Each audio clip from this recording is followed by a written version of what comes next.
When we were young, we went to the movies a lot. They were showing lots of war movies. He asked me out and I said yes. I liked the airplanes best of all. That's when I ended up pinning my wings on when I became an aviator. All the war machines, that seemed like the neatest one.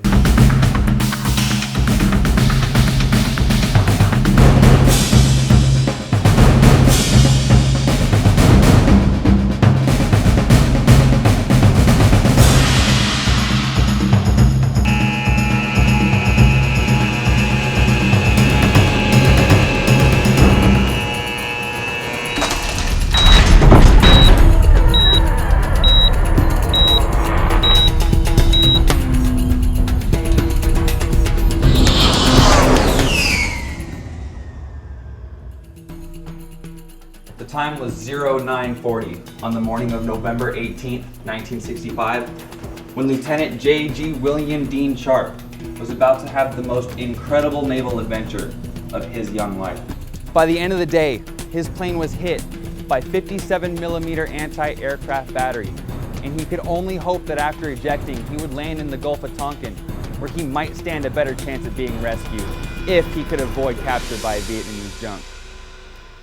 Otherwise, on land, he could risk being captured by a Vietnamese citizen who could pull down a hefty bounty for an American airman. Eventually, he'd be picked up by one of these, an HUP-1 Retriever, and be brought back to this very ship, the USS Hornet. Truly, this was his day, and this is his story. Mayday, mayday, mayday. This is Feedbag 108. Presently heading 095 inbound to channel 25. 53 miles out. I'm on fire. Suddenly this pop, pop, pop, boom, airplane exploded. Just catastrophic failure. You can see kind of the madhouse that those carriers are. It's busy all the time. Very difficult coordination of activities to produce what goes on there. I mean, look how close they are to the fantail, as we call it, the ramp, the round down. That guy's very You're close. very limited in error on there, and striking that is certainly not what you want to have happen. He especially has a hard time when it's 4th of July and there's fireworks and booms and sparks and so forth in the sky. You can see where the airplane got hit, and apparently the projectile hit the wing and then exploded above because there's more damage on top of the wing. It's interesting now, I haven't reread this, but I have read parts of it, and there are names I've forgotten and names I will never forget, and things that happened that will last forever. So. A major part you left out.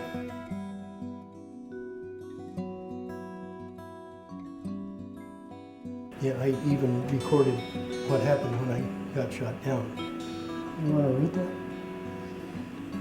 Okay, Thursday, November the 18th, 1965.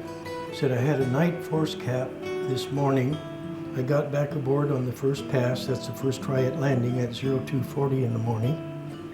Later at 9 o'clock, I was supposed to be a spare for a photo escort hop.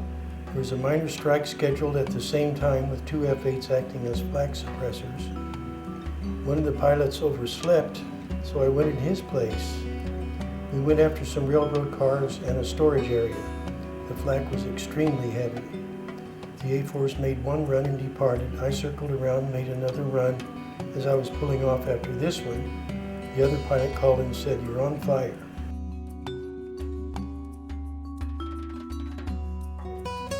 I immediately turned towards sea. I flew toward a destroyer until the thing started coming apart, and then ejected. And so here we are setting. This plane has been refurbished as setting on the USS Hornet, Right. which is in Alameda, California, on display. It gives us a good opportunity to look at the plane and see where you were hit. You said that one of the shells came up through your cockpit. Yeah, you can imagine me sitting up there with my legs up in this area, and whatever hit came up under the intake, went through there and then under the floor pan and wound up puncturing the canopy up there. And then another fragment or another shell hit and ruptured the liquid oxygen bottle, which is just behind the ejection seat on the right side there. And then there was another shell that the hit one that did the fuel lethal line. damage, yeah. And where's the fuel tank in relationship to, you were Well, hit? This is where the 20 millimeter guns are mounted, and so the ammo cans are just above that. And then behind there, this is the area where the main fuel cell is located. And you were hit just behind that, you Just presume. behind that, yeah, I think I was hit back in the main wheel well area back there is where the, So you got hit in front of the fuel cell and in back. and in back. Thank goodness for that, right?